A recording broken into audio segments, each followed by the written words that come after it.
Наташа, немаме намера, одма да одговорам да воведеме нови казни, најмалку казна за дишењето или недишењето во Македонија. Меѓутоа, прашањето е сосема на место, затоа што засега е на многу битна сфера. Во секоја нормална демократска држава, казнената политика има своја превентивна улога, значи да ги одврати граѓаните или стопанските субјекти од прекршување на законот или неисполнување на своите законски обврски, и едукативна улога. Ние сме земја во која што нити едното, нити другото е цел на казнената политика. Казнената политика во Македонија стана еден од основните извори за финансирање на буџетот.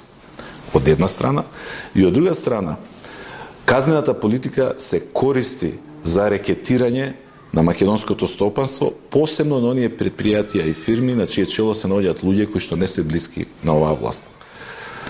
Тоа е само по себе зло за македонската економија, но и за македонското општество. Значи, доколку ние победиме, а ќе победиме, една од првите работи кои што ќе ја направиме, да ја ревидираме не казнената политика или не само казнената политика, туку многу повеќе имплементирањето или начинот на спроведување на казнената политика во Македонија.